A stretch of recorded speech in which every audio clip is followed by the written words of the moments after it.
my expectations for myself are way up here. My standards expectations are more than anyone else could ever put on me, and I'm going to put that on you.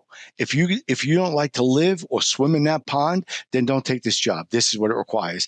And I had my conversion rate on hires was much lower than the other people within my business or in my industry. They were just hiring, heartbeats.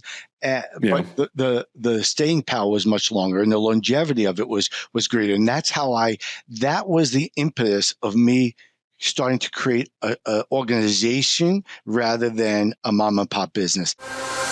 You're asking yourself, why am I doing this? Smart people would know how to use all these different tools. They start with something small. You'll never get your entire organization if you don't pull off operations. Don't give up. It can be as small as that.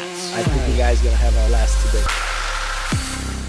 What is going on, everybody? Welcome to the Delegate That podcast, where we discuss the art and science of delegation, business management, and leadership. Today, I am stoked to have a good conversation with RJ Galdorisi, which I'm told right before I'm in the top 5% of being able to pronounce his last name. So I'm sold on being, I'm going to save that. I'm going to write that on my wall, make sure that that's up there. But RJ, really looking forward to having a good conversation with you today. You've got a wealth of experience and knowledge. So if you can, go ahead and introduce yourself. Tell us about your business and ventures you have going on. Great, Adam. Thanks for having me on.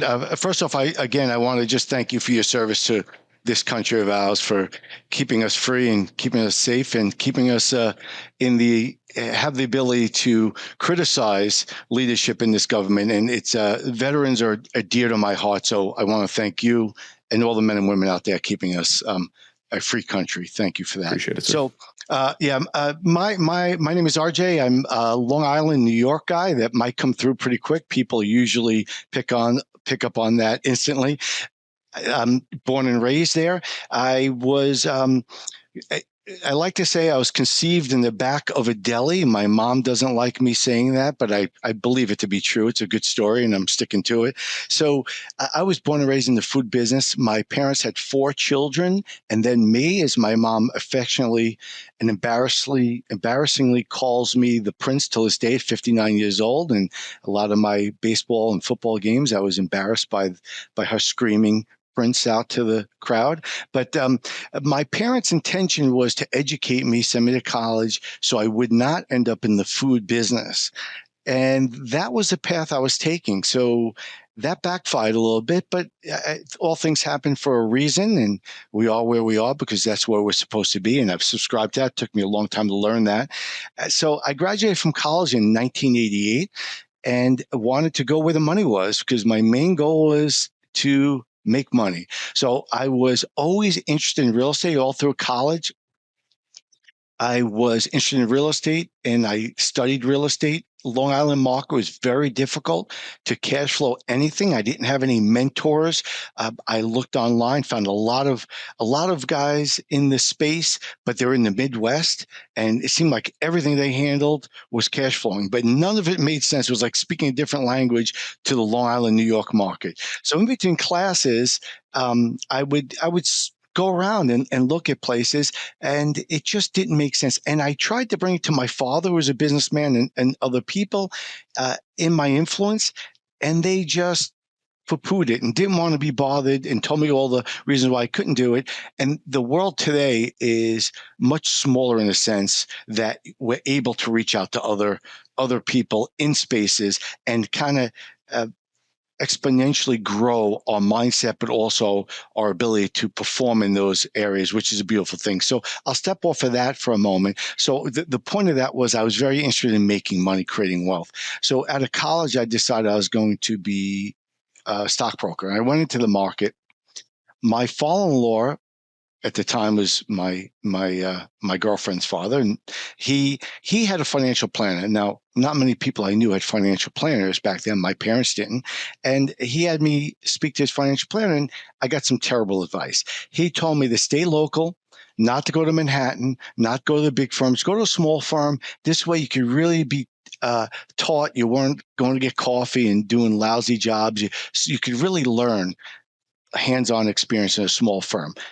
It made sense, but in that environment at that time, it was a Wolf of Wall Street day. So anyone who's seen the movie or know those stories, it was not a place for a young man to go to learn about investing in the stock market or being a stockbroker.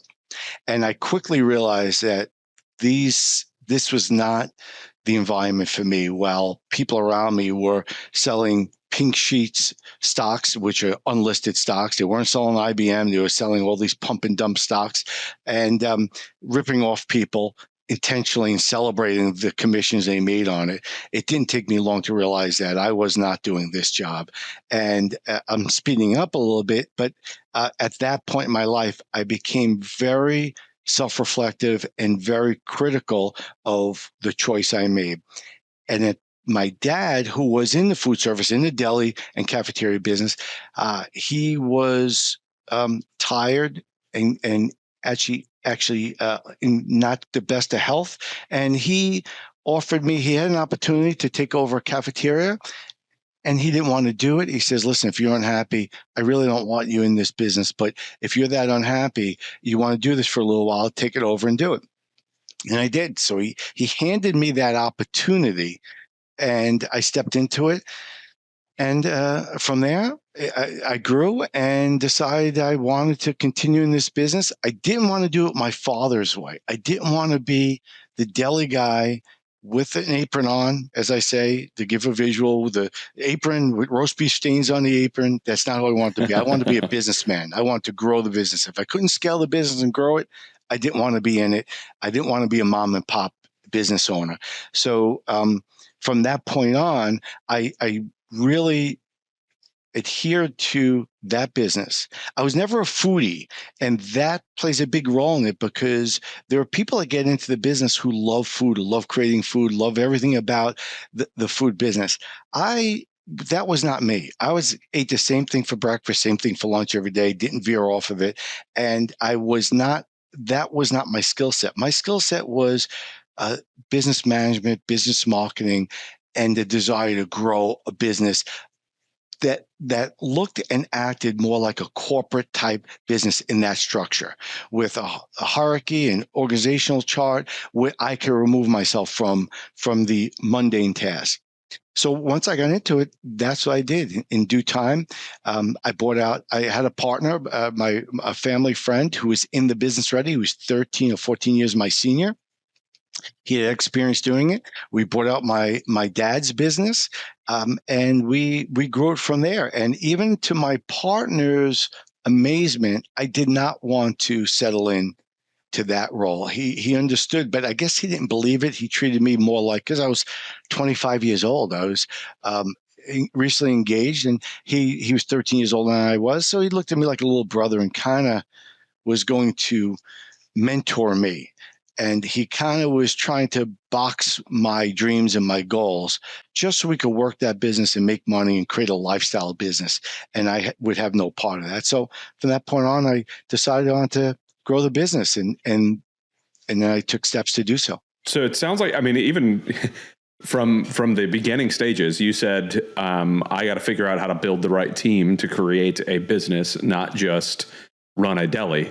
So like, how did you kind of get that into your brain at 25 years old? Like, you'd seen what your dad had done his whole life, what your parents had done with the deli. And then you came in and you were like, no, there's a better way to do this. I want to grow this business, right? Obviously part of it was probably your desire to earn a bunch of money. But where did you get the desire to say, no, I'm going to build this larger. I'm going to grow this. I'm going to put the right team in place, because you have to have somebody who loves the food side of it as well, if you're going to love the business side. So where did that kind of stem from? How did you kind of develop that idea? Yeah, I love that question, because there's a lot of components that go into that. And I believe that to be true in the sense that they're all successes, and I don't want to compartmentalize any one way of doing it. So there's no one way of success. Mine was built on a few different influences. One was my adoption of Tony Robbins' methodology at 19 years old. And I started journaling and writing my goals and visualizing my future. Now, that was very superficial, because I was acting as what a lot of people call imposter syndrome now. I was acting in the principles of Tony Robbins, but they weren't my core. They weren't innate. They weren't something I truly believed deep down. So I didn't live an abundance mindset early on. I was a fake it till you make it, but I was trying to convince myself I was capable. So there's something I write in my journal every day today, which is I can, I will, I must, and I am capable and I am deserving, because I spent my whole life not really subscribed to that. I played in that arena, and it was a big part of me taking the next steps, but it wasn't natural. It wasn't organic for me. I didn't believe it to be true. So that was my influence. And then the motivation was I was always somebody that, and I want to filter this a little bit because I have to tell the story, be transparent, right? Part of the group we both belong to, Go Abundance, is being vulnerable, being transparent. And it could come off as arrogance. I don't want to sound that way. But as a young man, as a young boy, I was always seeking to be a leader. I always wanted to be the captain of football, the captain of baseball. I always wanted to be the person that would be looked upon as the most influential, the most impactful, whatever area I was in. And that leverage put on myself forced me to be more disciplined, forced me more committed, to work harder than everybody else. In school, I always felt inadequate. I would be distracted thinking about baseball, thinking about sports. I didn't love school. Today, I would be a much better student because I love studying. I love learning. I'm a student for life. There's no doubt. And I got my greatest education after I graduated from college by delving into everything from finance to marketing to real estate and management skill sets and things of that nature. But early on, I was distracted by all the curriculum that is today's education. I'm not here to criticize standard education, but there is a lot to be said about that. To mix a young, especially young male, who was rather be in the field running around and forced to learn Spanish on them, which I wish I did because it would serve me well today, but history and calculus and all these things that cluttered my mind and I really didn't feel good at. And it just clouded me and made me feel inferior. And also I went to Catholic school my entire life, and the nuns were not shy about making you feel inferior, right? Making you feel dumb. And that stuck with me. So with that said, as I had to grow through those, that just added to my limiting beliefs about myself. And so venturing into my father's business, it was me having inferior complex and wanting to do more. The touch of Tony Robbins and also the looking left and right to see what other people are doing and measure myself against them. Now, that is not something I would advise my children to do or anyone else to do, because it really is, it's a disabling way of looking at your life. You want to, I heard recently, admire and inspire, right? By looking at what other people are doing. Instead, I was envious and jealous and felt less than. But with that said, those were the factors that drove me to business. Not the healthiest way, Adam, but that was my way at that young age. And I think it's one of those things that at the beginning of our life, especially, like I don't think we're going to chase things in the healthiest way, especially if we don't have somebody that has kind of guided us to do that to begin with, right? You just kind of go with what the testosterone in your body says to go with, right? And that's competition and comparison and making sure that we're driving, which works for a short time, but you got to figure that out later on how to do that a little bit better. But as you were kind of developing this team, how did you start to, you're in your mid-20s, you're starting to want to grow this business. You have a partner, but yet you want to develop a team to grow this thing bigger. How did you start to hire? How did you learn how to bring the right people in, or maybe the wrong people at the beginning? But how did you learn to bring the right people in to start running the business in the way that you wanted to be able to grow it? Yeah, a lot of it was trial and error. And a lot of it was, again, because my inferiority of who I was at the time, I would default to other people. And that's a lesson I really put on younger people, especially, that, defaulting to other people is dangerous because you have to be true to your knowledge and your experience and things your goals and what you believe your skill sets are.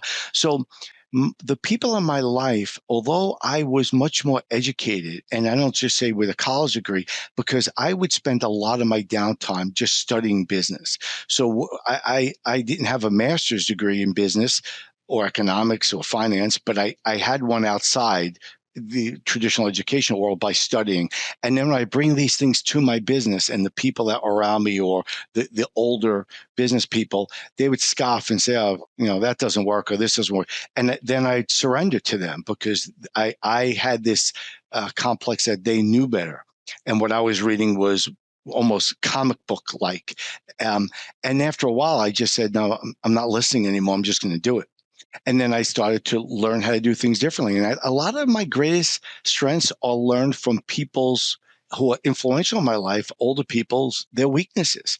And I was fortunate enough I was able to see very quickly that they also had limitations. And just because they said it to be true didn't mean it was true. And I started to learn that their weaknesses were something I really needed to make sure I didn't repeat. So going that way, I read a lot, and then I would take my learnings and apply them to my business and beta test and see how they worked by communicating to people differently, by using processes and procedures and implementing those in business, see how people responded to those.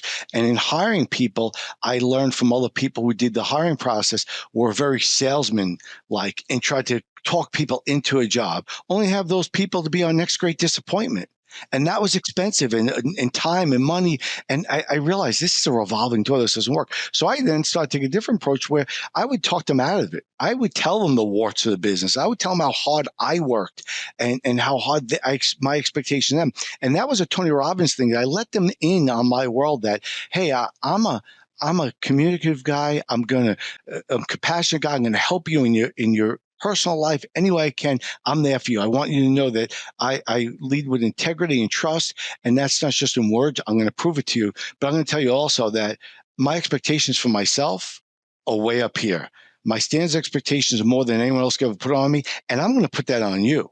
If you don't like to live or swim in that pond, then don't take this job. This is what it requires. And I had my conversion rate on hires was much lower than the other people within my business or in my industry. They were just hiring, heartbeats. But the staying power was much longer, and the longevity of it was greater. And that was the impetus of me starting to create a organization rather than a mom and pop business. And that's kind of what I did. And then from there, my partner first was very hesitant, but I then started to, as the time went on, to take more of a leadership role in our partnership. And I started to implement things that look like corporate America in the sense that not the bureaucracy or the stringent order or work order and permission to do things. No, it was very small business in mindset and flexibility, but very corporate-like in the sense that people could feel secure. So we started to implement health insurance and the 401k, which was a simple IRA plan, taught people about investing. We gave them PTOs for time off for family. And we did things of that nature and gave an organizational chart and responsibilities and a hierarchy of who reported to who and procedures and processes. So we do those in little steps with, because in the food service business, you're dealing with minimum wage employees. People never spoke to them that way, never trust them with these things. And we start to trust these people with these assignments. Now, we got burned plenty of times, but that's how I really started and developed it. That's awesome. I mean, it's one of those that when you look at like EOS, when you were kind of already starting to implement EOS in there, right? You had your core values on what you wanted. You were hiring and firing based off of those. You made sure people were the right person for the right seat. And that's, I think that's 90% of the battle sometimes is making sure it's the right person in the right seat and hiring correctly to begin with. And, I'd much rather send 20 people out the door and say, no, thank you, and hire that one than bring 15 people in over the next 2 years, because that's just exhausting. And that's, that's rough. rough. Yeah. So let's fast forward a little bit, right? So let's go into you own that for a while, it sounds like. So how did it kind of transform? How did you continue to transform? You're now taking over the business side of the house, like you're creating the entire business, and it's running without you wearing an apron. How did you start to manage from the top? How did you continue to manage? What layers did you kind of build into your company as you were growing it out? In my assessment of things, and to this day, the functions of business that are important are finances first. So the financials are very important. Knowing, especially in the food business, it's very volatile in the marketplace. There's thousands of items. You're dealing with commodities, produce. The egg market now has recently been through up and down. Those affect the bottom line. So it starts with your financials, knowing your cost of goods sold, knowing your labor costs, knowing your overhead, and that bucket and that function of business. Then it goes on to your people, your culture, the morale of your people, how you treat people, and obviously that needs to be worked upon. From there, it goes into the operationals. So the procedures, the processes, the systems, the checks and balances. And then from there, we go into the marketing and the sales function. Now, when I talk to people and other business owners about this, it's not that they're congruent in that you do one first in sequential order. Each one has to be done kind of in unison, but you have to have enough knowledge, because a little bit of knowledge could be a dangerous thing. You have to have enough in order to go on and do other things. So simultaneously, I was building each area of this business. And I would bring people into those functions very early on and ask them to champion. So you alluded to the EOS, which I adopted later on in an EOS Lite, because my partner didn't want the accountability side of that EOS brings. But I did then formally bring more of an EOS structure to what I was an early adopter in my own business of kind of creating this. And I really would do what we do, storyboard approaches. So I put on office walls, I put in each department a storyboard of their goals and what the vision was for this department and who's champion and who's going to co-champion certain projects so they could see it. And I put a lot of the quotes on the door, like things that are scheduled, things to get done, to motivate them and keep them focused. And a lot of people absorbed it like sponges. They never had anything like this in their life. These again are people that, have in some respects, and I don't say it to be judgmental, but more with compassion, fallen out of life. And they needed somebody to help them get back on track, to believe in them. So that's a whole nother podcast, an older conversation. But there was a lot of heavy lifting involved in that. But then I started to develop these things. So I would work on the finance side, and I bring people into that who are really good at math and love math. And then they made those projects. So figure out the food cost, figure out the payroll cost. And we broke it down to departments. And then they knew that we had to keep what's in the food service industry called the prime cost down at close to a 65% number of gross sales. And in order to do, that's the only way we could, those are the controllable items. The overhead and stuff couldn't be necessarily controlled, insurance and rent and things of that nature, but we can control labor. And people love that, and they took on to that. So I didn't have to be the heavy or the champion and sending people home early, or it was a holiday week, Holy Week coming up, and we knew sales were going to be down. People took to that, and then people around them rallied and took on to that. And then from there, the culture, and again, instituting other aspects of, and teaching people about finance, teaching them about what they could do with their downtime, and just really investing in people's lives. And so that was the culture aspect of it. And we used to have parties and gatherings and celebrations, and we popped champagne when we hit sales numbers, and it was like a sports team. They never had that. And that was great. And then we got into, again, it was all part of this. Someone ran the morale part. So I had a culture person, somebody who was in charge of inventing these reasons to celebrate success within our business. And there were young college girls who loved that. And I gave them that job. I delegated that job to them. And then there was the marketing, or the procedures and processes part of it. There were guys that love spreadsheets, that love creating those things and love looking backwards, connecting the dots and figuring out our inventory controls. So I championed really all these aspects of the business. And then when it came to sales and marketing, same thing. I just followed that recipe. Being in the food business, you learn that recipes are important.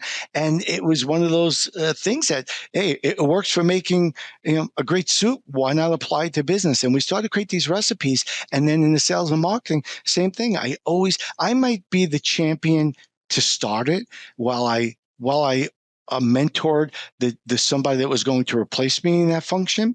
And then also they brought along somebody who was co-championing with them. So I would mentor them, and the kind of the mission we had, and we told every manager, is your job is to get out of that job as quickly as you can. And we did that. And my employees, past employees, I have thousands of past employees. We grew the business to 5 locations, off-premise catering and all that. So I had lots and lots of, at one point we had over 100 employees. But the past employees would say to me, they would remember me by saying, we delegate, we don't abdicate. And a lot of people to this day, grown people don't know what abdication means. And to abdicate is what most businesses do. And the reason why they fail and then they give up on a process. And the delegation is giving somebody a job and a responsibility that they're trained to do, has the intellect to do, that they want to do, and that, did I mention trained to do, or they have knowledge and wisdom? It's something that they're the right seat for the right position, but they also want to do that job. Some people are right person of right position, but they're burnt. They don't want to do it. The abdication is the complete opposite. Abdication is what most people do. There's a body here.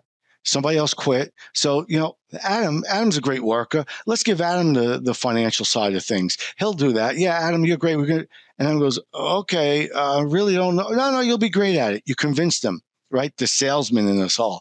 And now you just abdicated that job to Adam. You didn't get a buy-in. You didn't find out if it's something he wants to do. And then you gave him a job that he's destined to fail at. And that was happening over and over again. And I realized that. So we'd have a process, and I was very process oriented in sitting down with people and really take their temperature and interview them on, hey, is this something you'd like to do? Is this where your passion lies, your skill set lies? If you don't have the knowledge could be taught, but it's something that you feel you want to do. And that was really the crux in us really building the structure and identifying the people and the job and the task. And then from there, we're able to fan that fire and allow them to create those teams and create those projects and continue on. So that was really the impetus of the growth, was for me to recognize the essence and the definition of delegation versus abdication, knowing the difference, and then and teaching it to my people so they would recognize it. And then our entire business, now we always made mistakes in that area, but it wasn't mistakes that we went in blindly. It was either the person just didn't have the true skill set or didn't have the will to actually do it. But we are statistical. I'm a sports guy, so I love like Moneyball, statistical averages. Definitely, your gut plays into it, but the statistics, you got to prove the law of averages to work in your advantage. And that definitely worked in our advantage. And from that point, we're able to scale. So if you look at that real quick to just recapitulate everything there, the functions of the 4 functions of the business, and then adding the people, the champions, and the training of the champion, and then allowing the champion to go on their own and trusting and knowing that they had the mindset and the training to do so, but I was always here if they needed me. And then going on to obviously the building that culture around that, and then also the procedures and the processes, which we helped them develop and allowed them to develop, and they took ownership of that. And when someone took ownership of something, then they want to see it through. And you hear that a lot, but a lot of businesses fail. A lot of businessmen fail in that. They want to micromanage that. Sometimes you got to allow people to fail so they come back and say, this is what I did. Where did I go wrong? And then you say, great, hey, I appreciate your effort. You got there 70% of the way. The 30% where you missed is just this. No problem. Tweak it and go back. And then they feel even more empowered. And then, of course, the sales and marketing. And we all celebrated in sales and marketing. They all knew that their function was it had an aspect to the end result, which was the revenue and the profit of the business. Almost like in football, right? The linemen get very little celebration. It's the guy scoring all the points. But without that block, the unsung heroes, nobody gets to celebrate in the end zone. So we celebrated the linemen. We didn't just celebrate the person scoring the touchdown. We celebrated the linemen, and they saw that and appreciated that. And we would celebrate them publicly. And we would literally have champagne toast and celebrate together. But also to back up, part of that, the underlying tone was we would have daily huddles, 10 and 2. Again, my past and present employees would tell you 10 and 2, that was always my thing. A 10 o'clock huddle, and it was taken from the Ritz-Carlton, where everybody would get on the phone nationwide, globally, and have a little recap. Where are we at today? What are your problems? What do you need help with? Where do you see tomorrow? Everybody good? Where are we going? Let's go. And it would be really a 15-minute huddle, and we do that 10 o'clock and 2 o'clock to forecast any challenges for the day and looking into the next day or so what we had coming up. And then we'd have a weekly management meeting with all the influential people. Would sit down together for an hour and really go over where we're at, what we need to do. And we were open and honest. It was almost a meritocracy before I knew what meritocracy was. And we ran it almost like a sports team, because I didn't know any other way, because I was a sports guy. So today it might break some HR rules, but we were just like a dysfunctional family. We get loud and argue each other and call people out, but it was effective. And everybody left there feeling like they were heard, or they had a chance. If they chose not to speak up, it was only because they chose not to, not because they were admonished by speaking up. We never admonished anything.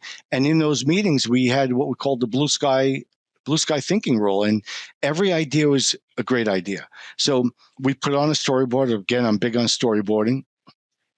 That was something I learned from the Walt Disney's business. And we had a challenge, or we had a growth avenue we wanted to go after, we really encouraged everyone to give an idea. And there was no such thing as going, oh, that's ridiculous, that's stupid, and we're not doing that. We put on the storyboard. The one rule was we don't criticize anyone's idea, because from that one idea, with 6 or 7 other managers going, yeah, I don't know if that's the best idea, but what if we added this, and what if we changed that, and from that it morphed into what was the end result. And again, it goes back to ownership. At the end of the day, it was nobody's idea, it was everybody's ideas in making that happen. But if you stifled that first idea, you never got to the end result. And that was the big criticism. And that goes into, and I could go on, so stop me anytime, but that goes into 2 real functions that I really worked on and enforced in my business, my management, was a think process, and also where they spent their time. So there's 2 things I did. Was a think, and I'll stop. I'll give you the subtext of it, and then we could go from there. But a think process was something I learned early on, and I always try to go back and find where I learned it, because I read so many books and really got so much education from people that I forget where I got the think process. 8-step process. I still use it 30 years later. And also a growth, maintenance, and crisis time management situation that I put into effect for every manager and every employee in the business, that everybody had to spend their time in one area or another in some percentage of it. So the growth, maintenance, and crisis, and what your position was how much time you spent in growth. So me as the owner in the leadership role, my goal, depending on different times of the business, was anywhere from 65 to 85% of my time was spent in growth. And then maintenance was 10 to 15%, and crisis was 10 to 15%, and that would change. But I knew going into every day at work that my time was spent, X percentage of the time was spent in driving the vision of the company, where the managers were maybe heavily on maintenance, but then had a 30% in growth. And right down the line, the person that made sandwiches had a growth percentage of their time that was dedicated. So their growth might be to, paying attention to customer service and learning people's names and incentivizing them to upsell them to dessert or the soup of the day. And we taught this, and people were inspired by that. People were like, wow, I could influence sales. Yeah, and then let me show you how. And then we'd bonus them. It could be whoever sold the most soups for the day would get a $20 bill. And it was all that team, goal-oriented, milestone things. But those two things, think process and growth maintenance crisis, was something I instilled in everybody there, and it really had a great impact on the business. And I'm happy to go deeper on any of those if you'd like. Man, oh man, I think we're going to need separate podcasts to go deeper on a lot of these. These are awesome. I don't think there's any doubt in anybody's mind listening that the experience that you have has been phenomenal. And I would imagine, you mentioned it before we got on, like Steve Jobs talks about, you can only connect the dots when you look backwards. I would imagine looking backwards over time, if that was something that you continually did, which it sounds like you did, you were able to connect dots rather quickly to be able to make adjustments in your company. So I want to fast forward a little bit now to kind of what you do now, because you're helping other folks kind of help them connect their dots looking backwards. So what is it that you do now? Because it sounds like, if I remember correctly, about a year ago, you sold your company, and now you're doing something different. So you went through all of that success, you built all of this stuff, and now your life has kind of changed. What does that look like for you nowadays? Yeah, it's great, because this is also a great lesson. So for my own personal gains, I did a lot of things wrong. And I'd love to come on another time and talk about all the failures I had in business, because this is really giving you a beautiful look at business. And I tell a lot of people, a lot of W-2 people that I help in business, and we'll get to that in a second. I tell them, this is the ugly side of business. So I use the whole thing I said about hiring people in with people who are looking to leave W-2s. Everyone thinks leaving the W-2 is glorious. If I have my own boss, my own business, it would be great. But they're not prepared. They just don't have the stamina, or they've been too softened by corporate America. They have all these resources around them that now, in corporate America, you say, yeah, we call the marketing department. You are the marketing department. Call the finance department. You are finance. So, if you can't handle that, you're not set to own your own business. And so we could always, I'd love to come back and talk about the mistakes I made. But before I go on to what I'm doing now, because the impetus of what I do now was an evolution. So I spent too much time. As I talk about growth maintenance crisis, I never stepped out of my business, my hospitality business, long enough to develop other areas of my life and business life. I raised 4 beautiful children. I took the time to be a great dad, and that I'm very proud of. So I want to make sure I leave everybody with that. I separated those things and made sure that was a priority. But my business, I loved it so much, but the hospitality business, is ozone food service business, is a time suck. I would work 6-7 days a week, 80 hours a week for my entire career. And part of that was my own doing, my own work ethic, I could do better. I could, be more perfect in this area. And I should have stepped out earlier. When my friends were in insurance and other types of industry, they were playing golf, belonging to country clubs. I was going to work, and they'd say, "What are you doing?" What? I say, no, I have to be there. I got it. And that was a mistake. So later on in life, I bought I started an Allstate insurance agency, and I ran that remotely. Did it for 5 years, sold it during COVID. That was my pension, but I got a great offer during COVID, and I couldn't resist, and I took it. So it took me too long. That was probably 2018 to maybe 17, I started that. So I was in business a lot of years before I really, truly took on a whole nother business. Now I dabbled in real estate, and I did business consulting, but nothing full-time. The hospitality business was my primary. And that's a mistake I made. Knowing what I knew and about growth, maintenance, and crisis, and setting up hierarchies and accountability, I should have stepped out. But business is not an even keel. There was a lot of downturns in there that drew me back into the mundane part of the business. So again, I know you want to move forward, so we will. So there's a reason why I didn't develop and step away and do other business. Just when I was about to, we had some downturns. Overexpansion created more debt. The a financial crisis of 2008, 2010. It was exactly when we took on a ton of debt and expanded and got clobbered, lost. We went from doing 100 catering jobs a day down to 40 catering jobs a day. I had to start letting go some of the staff. So that drove me back in. Then we got involved in a class action lawsuit. That's, again, a whole nother podcast. You got to protect yourself in areas of employment. As good as we were to people, there's always unscrupulous people.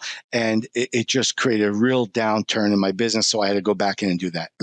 So where I'm at now is really a mindset shift and a vision for who I want to be and what I want to do in my future self. And I really worked on that. So where I am now, I took my passions, my business advisory passion, my business coaching, helping other people, because I did it for years, but I just didn't charge a fee for it. But I loved helping other people. I realized, again, I was always insecure about what I knew and what I could do to people's lives. And I realized that a little bit of knowledge that I added to their life changed their family structure, gave them peace in their business, which then rippled to their family. And I was giving them a gift, and I said, well, why didn't they do this on their own? They just didn't know. And I realized how many business people who were even successful was successful maybe by default. They just didn't know what they didn't know.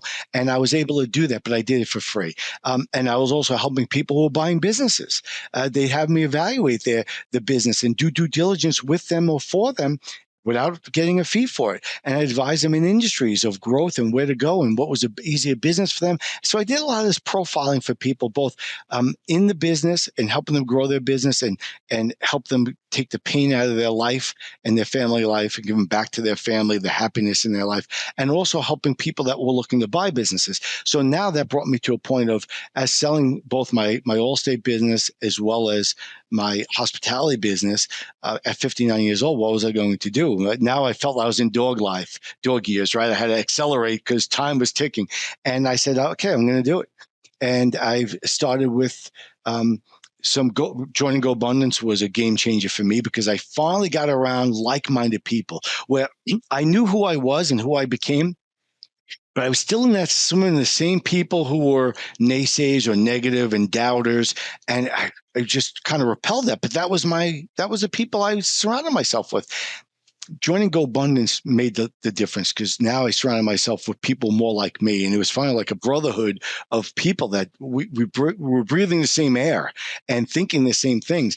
And I quickly took on some leadership roles within GoBundance and connections with people. And Bo Eckstein, a long time GoBro, and I decided he was already in the space of business brokering, and he asked me to help him join his firm and partner with him and help add a skill set that he didn't have and blow up his business. And that's what we're doing. So now I'm in the business brokering and doing finance, franchising. Bo handles the financing side, helping people with SBA loans and financing the purchase of businesses. And I'm handling really on the relationship side. I enjoy talking to people. I build rapport with people pretty quickly and trust. And I lead with integrity. I lead with contribution, as most GoBros do. And that's my intent. My intent is not necessarily sell somebody a business. It's to help them find and seek their future self. And if I don't make a dime on that, but I help them avoid buying a business that would have really been a burden to them and their family, I did my job. And if I could do that and not get paid, I'm totally cool with that because I'm building relationships first and foremost. And the trust and integrity will come, I believe in the law of the universe, right? And me doing that for somebody else, I'll be rewarded in another way. Don't know where it is. It doesn't have to be tangible, but I will be rewarded. So I'm doing the franchising brokering with Bo. We rep 300 different franchises and not discrediting anybody else who reps one or two brands. But I say all the time, it's like trying to squeeze everybody in a size 8 shoe. That's all you got in the shoe store. You're jamming everybody into a size 8 shoe. That's not good business. So repping a lot of businesses is great. And I'm also doing the advisory coaching business. And I partnered with an ex-consultant of mine who's a dynamic guy as well and very knowledgeable. And we're doing the same thing in the coaching space. So I'm going to do everything I did for my own business, teaching people how they can do it for their business. And that's where I'm at, and that's where I'm excited to be because I'm doing it not for the money. I'm doing it for the impact and helping people change their lives. I wish we had another 3 hours to sit here and talk, because I mean, you obviously have a massive wealth of knowledge in all of this stuff, and I think that you're finding yourself in the right spot to be able to support and serve other people and help them grow their business and get themselves in the right position and not get themselves behind an 8-ball, because it's sometimes the best business acquisition you make is the one you turn down. So if you could help some folks turn that down and not get themselves into the wrong spot, I think that's a phenomenal place to be. But yet get them into the right spot afterwards. So, well, we have to kind of wrap it up here, but RJ, it has been phenomenal chatting with you. I really look forward to having you on my other podcast too, talk about the dad side of the house. So I'm looking forward to that. But if folks wanted to reach out to you, learn a little bit more, like if they connect real well with you and what they're hearing, what is the best way for folks to get a hold of you? Well, I still a little old fashioned, so I still believe, give you my phone number, 516-707-4670. Text me, call me. I'm always available. At some point, I guess I'll have to get a Calendly to schedule, but right now I'm still old fashioned. I can always talk to somebody on a car ride, find 15 minutes to talk. So texting me, hit me up on Facebook, Ralph RJ Galdorisi. I'm there as well. And I'm open to create conversation and connect to everybody. So I really mean that with the most integrity. I truly love to connect with people and say I could help people. That is super evident. Yeah, I thank you for having me on, and I'd love to come on anytime and talk more with you. You're a great guy, and again, I thank you for your service to this country. My pleasure. I appreciate it. The check's in the mail for giving me all those compliments. I appreciate it. So, all right, everybody listening, thank you so very much for jumping on and listening. Please like, subscribe, comment below. What was your favorite part? What do you think was the best takeaway that you had from this conversation? Anybody else that RJ obviously is going to be able to assist a ton of people, so please reach out to him. Thank you, RJ, for your generosity, jumping on and sharing your phone number and sharing a lot of your wisdom with everybody. And we will see everybody on the next episode. Thank you.